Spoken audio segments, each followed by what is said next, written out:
बिस्मिल्लाहिर्रहमानिर्रहीम। अस्सलाम वालेकुम। मेरी आप सभी से इल्तिजा है कि एक मरतबा दुरूद इब्राहिमी पढ़ लीजिएगा। बिस्मिल्लाहिर्रहमानिर्रहीम।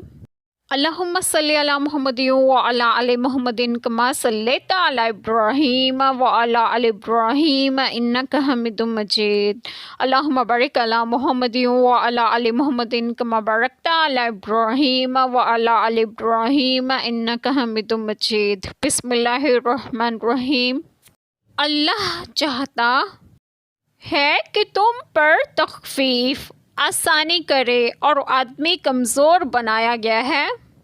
बिस्मिल्लाहिर्रहमानिर्रहीम। आज बात मैं आप लोगों से डिस्कस करूंगी वो ये है कि अल्लाह ताला तुम पर आसानी करे और अपने फजल से अहकाम आसान करे और आदमी कमज़ोर बनाया गया है, इसको औरतों से और अपनी ख्वाहिशात से सब्र दुश्वार है।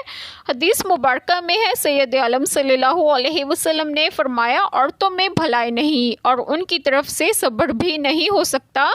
नेकों पर वो गालिब आते हैं और बद उन पर गालिब आ जाते हैं, मगर सालिहीन वो लोग हैं जो हर बुराई से खुद को बचा सकें, क्योंकि अल्लाह ताला निहायत मेहरबान है। वो अपने फजल से जिसे चाहे हदायत दें और जो लोग हदायत पर नहीं हैं अल्लाह ताला उन्हें भी हदायत दें। अल्लाह ताला हम सब के तमाम गुनाहों को माफ़ फरमाएं और हमें सिरात मुस्तकीम की राह पर गामज़न करें और आप सबको आपके घरों में खुश खुर्रम रखें और उसे तो तंदुरुस्तगी भी दें। आमीन। जज़ाकल्लाह खैर।